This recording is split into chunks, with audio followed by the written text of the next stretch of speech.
Yo yo yo, salut les turfeuses, salut les turfeurs, bienvenue pour un nouveau pronostic de Benoît Requin. Ok, place au pronostic du quintet du mercredi 24 mai, direction le Croisé-la-Roche pour le Grand National du trop attelé, 2800 mètres, 15 partants car le 10 est non partant, réunion une course 7, indice de confiance 3 sur 5. Petit retour sur le quintet du lundi 22 mai, il y a eu du trouble fête à l'arrivée. Pour les VIP, ce lundi, on a quand même un ticket tiercé désordre qui est passé. Il a payé, hein, il a fait 276 euros dans le désordre, ce tiercé. Cette vidéo, je la tourne avant l'arrivée du quintet de ce mardi. Je reviendrai dessus demain. Ok, c'est parti, on commence le pronostic et on commence avec le numéro 1, Express du Gers. Et on écoute l'entraîneur Stéphane Provost. Express du Gers ne rencontre pas de tâche évidente avec ses gains. On affronte des oppositions sérieuses à chaque fois. Ici, on a la chance d'avoir une place au départ en tête. On va longer le rail. S'il prend une petite allocation, ce sera déjà très bien. Sa chance est tout de même limitée. Eh bien, ce numéro 1, je ne l'ai pas retenu. Bon, après, il pourrait intéresser les amateurs de champ réduit en cas de défaillance et avec un excellent parcours, voilà, là, à ce moment-là, pourquoi pas l'envisager. Donc voilà, affaire d'impression, question de feeling. Ce numéro 1, Kiken. On passe au numéro 2, Fiesta du Belvert. Et on écoute mademoiselle Sydney Chauvin. Fiesta du Belvert ne m'a pas surpris à Caen, elle venait de bien courir, elle est sur la montante et retrouve ses sensations, elle s'est démarrée, ensuite il faut lui préserver sa pointe de vitesse. Elle part en tête et se plaît sur les profils plats, elle a bougé devant, aussi je lui laisse du confort désormais, elle est ferrée de façon très légère, elle a sa place à l'arrivée. Eh bien, ce numéro 2, lui, je l'ai retenu, je l'ai gardé, je l'ai mis en bout de combinaison, exactement, ouais, en bout de combinaison. Ce numéro 2, Nanaï. On passe au numéro 3, Galba Ringit, et on écoute Romain Derieux. Galba Ringit n'a pas démérité dans une course qui s'est jouée au sprint dernièrement. Sur les 2100 mètres, précédemment, il courait de première, il est bien placé en tête et va très bien courir. L'opposition est forte au deuxième échelon. Il peut aller de l'avant et rouler si besoin. Il peut ambitionner une place parmi les 4 premiers. Moi, je ne le vois pas aussi haut, ce numéro 3. Je l'ai gardé plus. Je l'ai mis à la 6e position, pour être exact. Ce numéro 3 de QI. On enchaîne avec le numéro 4, Félix Dubourg. Et on écoute Bruno Marie. Félix Dubourg n'a été que l'ombre de lui-même début mars après une bonne rentrée. Il était malade. Il a fallu le soigner, il effectue ici une rentrée, l'opposition est très forte et au mieux de sa forme, il ne pourrait prétendre qu'à une petite allocation. Ici, là, il va être à court de conditions pour jouer un rôle. Il est préférable de le revoir, notamment dans le trophée vert. Eh bien, ce numéro 4, je l'ai écarté. Ce numéro 4, Kaku. On passe au numéro 5, Gamin Jabba, et on écoute Jean-Michel Bazir. Gamin Jabba a renoué avec le succès à Vincennes en faisant les 800 derniers mètres. Ici, il est bien engagé en tête, il va falloir longer le rail et courir petit bras, il est resté bien physiquement, le profil du croisé va lui convenir, maintenant vu l'opposition, il va tenter d'accrocher une petite place à l'arrivée. Moi, ce qui m'embête avec ce numéro 5, c'est qu'on ne peut pas dire qu'il brille par sa régularité. C'est un spécialiste de la disqualification, il est vraiment pas régulier, c'est ça le problème. Donc tout ou rien avec ce numéro 5.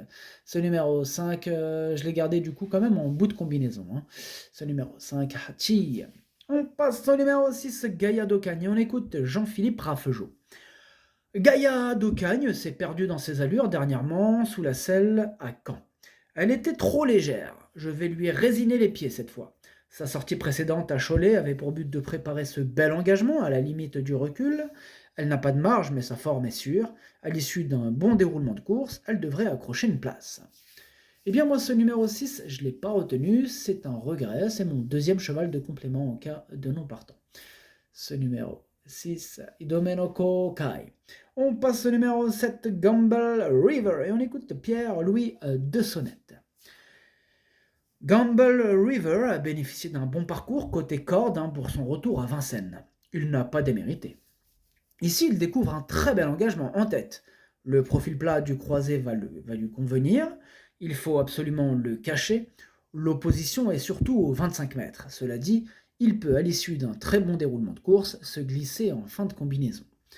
Eh bien, c'est ce numéro 7, mon gros regret, hein, c'est lui mon cheval de complément en cas de non partant. Attention, possible cassage en vue. Ce numéro 7, Kokai. On enchaîne avec le numéro 8, Harlem de Bussy. On écoute Christophe Écalard.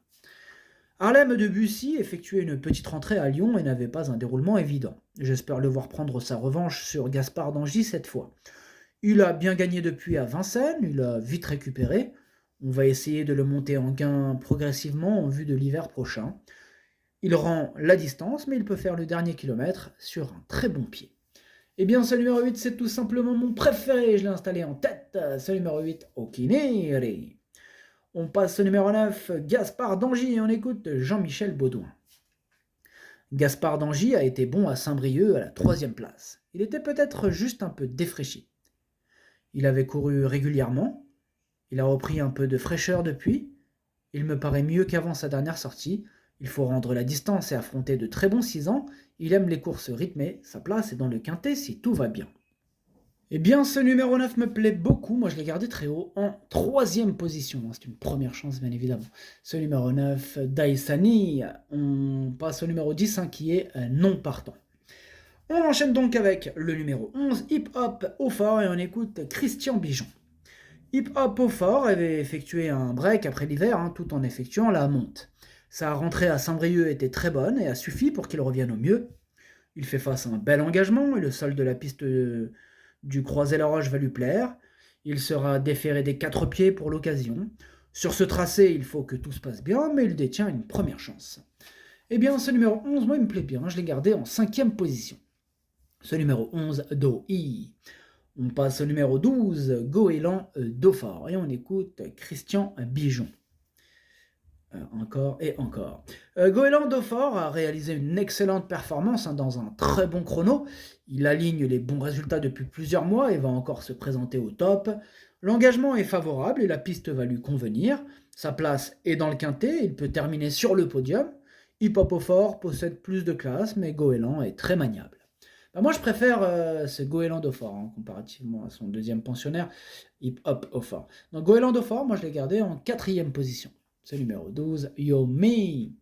On passe au numéro 13, Inès Desrioult, et on écoute Jean-François Senet. Inès Desrioult avait décompressé après le meeting d'hiver avant de reprendre progressivement le travail. Elle monte en condition à l'entraînement. Cette rentrée va lui permettre de revenir au mieux en vue de prochains objectifs sous la selle au mois de juin. Elle n'est pas performante à l'attelage, je vous conseille de faire l'impasse. Et oui, en effet, ce numéro 13, sa discipline de prédilection, c'est le trop monté. Donc là, on peut l'oublier. Donc ce numéro 13, énorme non. Ce numéro 13, à Caqueux. On enchaîne avec le numéro 14, Faradeco, et on écoute Alexis Garando. Faradeco avait connu une baisse de régime cet hiver et nous avons préféré l'arrêter totalement. Elle est allée se reposer à la campagne avant de reprendre l'entraînement. Jugée sur ce qu'elle montre à l'entraînement, elle va avoir besoin de plusieurs parcours à l'arrière-garde pour revenir au mieux. Mercredi, il faut l'écarter. Alexis Garando nous a ordonné, là c'est un ordre, il faut l'écarter, ça veut dire mettez même pas, enfin bref, écartez-le quoi. Du coup, ce numéro 14, je l'ai écarté, énorme non, pareil que pour le 13, je le raye. Ce numéro 14, Caqueux. On passe au numéro 15, Happy Valley. On n'aura pas les commentaires de l'entraîneur, c'est Philippe Moulin qui est parti pêcher tout seul. Bon, d'un côté, tant mieux, comme ça, il n'a pas engrainé tout le monde à le suivre. Du coup, on serait retrouvé sans interview. Bah oui. Bon, bref, c'est bien, t'as fait le bon choix, Philippe. Faut partir tout seul des fois de temps en temps. C'est bien. Amuse-toi bien, mais fais attention. Bah oui. Alors du coup, ce numéro 15, il fait partie de mes préférés. Je l'ai gardé très haut en 2e position. C'est une première chance. Dommage qu'on n'a pas quelques commentaires pour moins sur son... Voilà, quoi, quelques petites infos, son état de forme par exemple. Mais bon, c'est pas grave. Ce numéro 15, du coup, je le maintiens très haut en 2e position. Ce numéro 15, Watashi no Nibame no Okinere. Et on termine avec le numéro 16, Frick Duchesne, et on écoute Julien Lemaire. Frick Duchesne découvrait une tâche compliquée pour sa rentrée dans le prix de l'Atlantique. Dernièrement, il s'est retrouvé un peu loin au moment du sprint, mais il a fini avec des ressources. Sa forme ne fait aucun doute. Mercredi, il doit rendre 50 mètres et découvre donc une tâche compliquée. Il va raser les murs et essayer d'accrocher une petite place. Eh bien, ce numéro 16, il est tout seul sur ma petite liste des possibles casseurs de tickets repérés. Comme vous avez vu aujourd'hui, j'en ai qu'un seul, c'est lui. Donc voilà, il rend 50 mètres. C'est compliqué, mais c'est pas impossible. Hein. S'il y a quelques défaillances, avec un excellent parcours, sur sa classe, il peut faire mal. Hein. Il peut troubler la fête à Bellecote. C'est le numéro 16. Donc je disais attention à lui. C'est le numéro 16, Kiken. Le pronostic, ça donne 8, 15, 9, 12, 11, 3, 2, 5. Merci d'avoir suivi cette vidéo. N'hésitez pas à mettre un pouce bleu si la vidéo vous a plu. Pour accéder à tous mes tickets pour la course du Quintet, rendez-vous directement en description de la vidéo. À jouer avec modération. Bonne chance. Chopez-le-moi. Ciao.